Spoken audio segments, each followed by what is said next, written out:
अच्छा देखिए, हम नेक्स्ट ये फार्मूला बार बार यूज होगा, L is equal to R theta वाला। अब ये फार्मूला है क्या? सपोज करें कि एक सर्कुलर ट्रैक है, एक बॉडी सर्कुलर ट्रैक पे मूव कर रही है, ये सर्कल का सेंटर है, ये सर्कल का रेडियस है, और सर्कल के रेडियस को डिनोट किया जाएगा आर से। इसमें फार्मूला में जो आर है वो असल में सर्कल का रेडियस ही है। बॉडी यहाँ से मूव करना शुरू करती है सर्कमफेरेंस के ऊपर, और मूव करते करते करते यहाँ पे पहुंच जाती है। अब जब वो बॉडी यहाँ पहुंच आई है, तो अब अगर ये जो सेकंड पॉइंट है इसको भी सर्कल के सेंटर से अगर मैं ज्वाइन करके सेकंड रेडियस ड्रॉ करता हूं, तो इन दोनों रेडियाई के दरमियान जो एंगल है दैट एंगल इज थीटा। ठीक है। और ये जो पूरी ये जो इस सर्कमफेरेंस के ऊपर जो आर्क कवर हुई है, ये पूरी आर्क की जो लेंथ बनती है इसको एल से डिनोट किया जाता है, एल से या एस से, किसी से भी। S equal to R theta भी हो सकता है, L equal to R theta भी, बस ये नोटेशन ये कुछ भी नहीं है। ठीक है। तो ये formula L is equal to R theta उस बॉडी के लिए, उस सब्जेक्ट के लिए जो सर्कुलर ट्रैक में मूव कर रही हो या सर्कुलर आर्क पे मूव कर रही हो। ठीक होगा।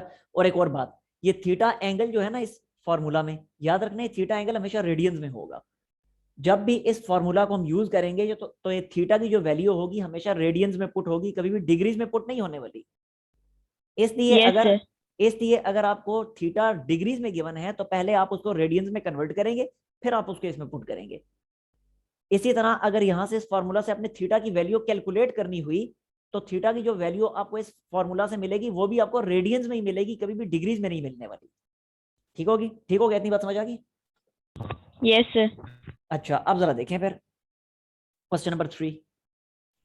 कहता है कि what is the circular measure of the angle between the hands of watch at 4 o'clock। घड़ी पे जब 4 बज चुके हैं तो उसकी दोनों उसके जो दोनों हैंड्स हैं उनके दरमियान कितना एंगल होगा? तो suppose this is a clock, पता है आपको यहाँ पे 12 होता है, यहाँ पे 3 होता है, यहाँ 6 होता है, यहाँ 9 होता है। ठीक हो गया। अच्छा, जब 4 बजेंगे तो डेफिनेटली इस जगह पे 4 है। तो ये कुछ इस तरह की सिचुएशन बनेगी लाइक दिस। कहते हैं अब इन दोनों हैंड्स के दरमियान जो एंगल है, ये वाला एंगल, ये एंगल आपने फाइंड करना है। ये कितना एंगल है? तो देखें बहुत आसान है इसको फाइंड करना। सबसे पहले तो जो क्लॉक के दो कंसेक्यूटिव नंबर्स होते हैं हम पहले उनके दरमियान एंगल फाइंड कर लेते हैं। देखें, ये 12 है तो हमें पता है इस जगह पे होगा 1, इस जगह पे होगा 2, ये 3 है, यहां होगा 4, यहां होगा 4, ऐसे यहां होगा 5, ये 6 है, फिर ऐसे यहां 7, यहां 8, ये 9 है, यहां 10, यहां 11 और वो आगे 12 है। तो जो दो कंसेक्यूटिव नंबर्स होते हैं यानी 12 और 1, 1 और 2, 2 और 3, 3 और 4 अप टू सो ऑन, इन दो कंसेक्यूटिव नंबर्स के दरमियान कितना एंगल बनता है? तो पहले ये एंगल हम फाइंड करते हैं। तो मैं लिखता हूं angle between any two consecutive digits, any two consecutive digits.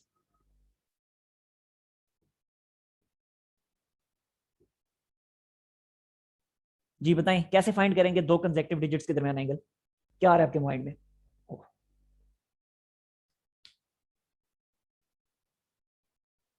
Sir जितने टोटल होंगे, टोटल पहले टोटल फाइंड करके।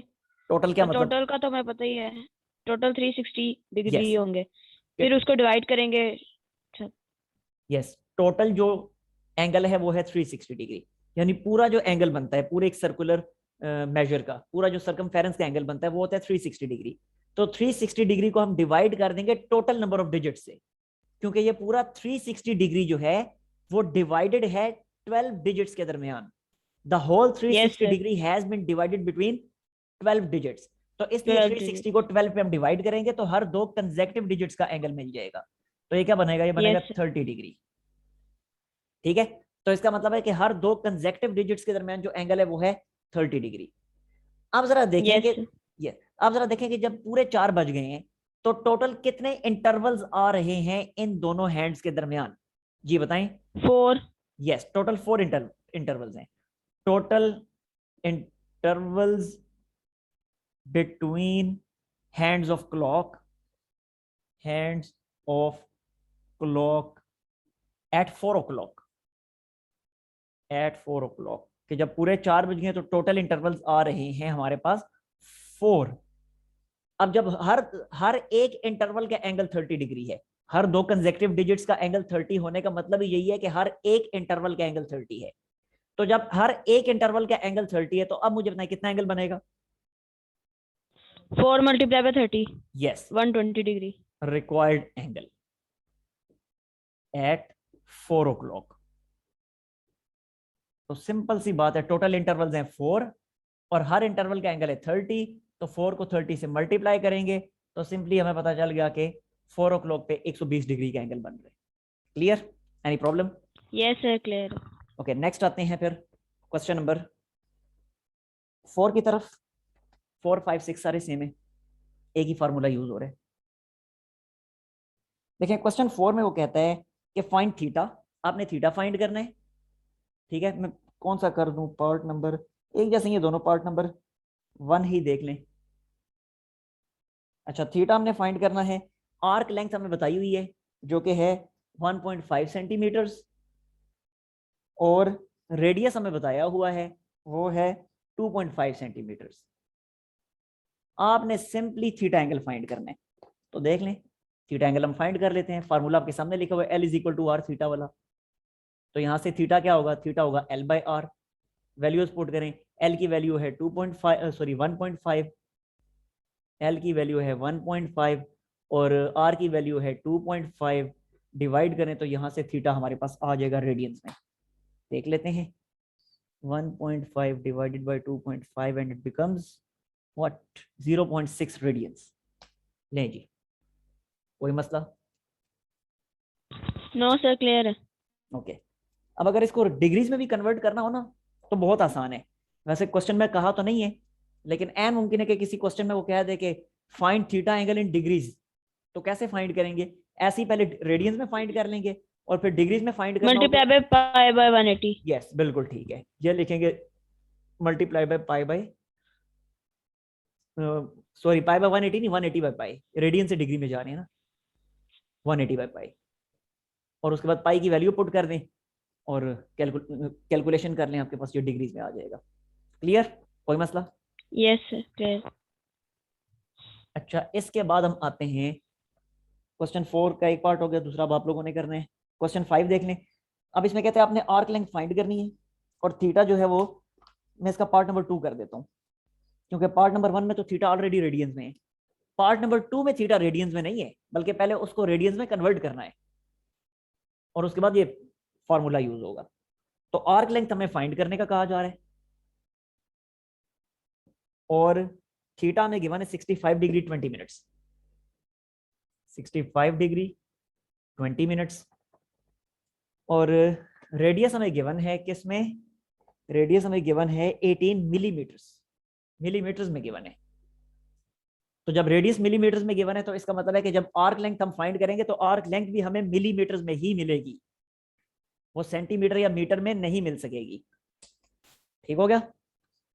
Yes sir. अच्छा जी, अब इसके बाद देखें जरा, फिर स्टार्ट करते हैं इसको। सबसे पहले हम क्या करेंगे? थीटा को हम कन्वर्ट करेंगे रेडियंस में। अभी थीटा डिग्री मिनट्स में है तो इसको पहले रेडियन में कन्वर्ट करते हैं। तो ये मैं लिखता हूं now, theta is equal to 65 degree plus 20 minutes, जिसको लिखा जाएगा 65 डिग्री प्लस 20 बाय 60 डिग्री। ठीक हो गया? और अगले स्टेप में क्या बनेगा? Yes sir. ये बन जाएगा, मैं डायरेक्टली इसको लिख रहा हूँ, 20 बाय 60 क्या बनता है? 20 बाय 60 ये बनता है हमारे पास 0.333333। तो डायरेक्टली इसको मैंने लिख दिया 65.33 डिग्रीज। ये कन्वर्ट हो गया डिग्रीज में। लेकिन अभी अब थीटा को हमने रेडियंस में कन्वर्ट करना है क्योंकि फार्मूला हमने यूज करना है तो थीटा रेडियंस में होना चाहिए। ठीक है, Yes अब इसी sir. को मैं रेडियंस में कन्वर्ट करता हूं तो ये मैंने लिखा 65.33 मल्टीप्लाई, कन्वर्ट करना है रेडियन में तो क्या करेंगे? पाई बाय 180 से मल्टीप्लाई करेंगे। ठीक है, Yes sir. तो ये लिखा 65.33, पाई की जगह क्या लिखेंगे? 3.14 डिवाइडेड बाय 180। कैलकुलेट कर लेते हैं इसको। तो 65.33 multiply 3.14 equal to this and divided by 180, तो ये बनता है 1.1396। 1.139 को हम डायरेक्टली लिख देते हैं 1.14, तो ये बना 1.14 रेडियंस। ये थीटा आ गया हमारे पास रेडियंस में। अब बड़ी आसानी से वो फार्मूला यूज करके हम एल की वैल्यू फाइंड कर लेते हैं। Now L is equal to R theta, ठीक है।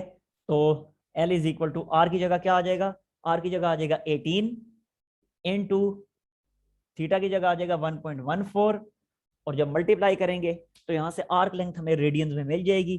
तो लिखा 1.14 मल्टीप्लाई 18, तो ये आर्क लेंथ हमारे पास आ गई 20.52 मिलीमीटर्स, 20.52 मिलीमीटर्स। अगेन मैं बता रहा हूं क्योंकि रेडियस मिलीमीटर्स में था तो इसलिए आर्क लेंथ भी मिलीमीटर्स में आई है, ठीक है। Yes sir. चलें अब इसका ले लें स्क्रीनशॉट, कोई इशू है तो पूछ लें।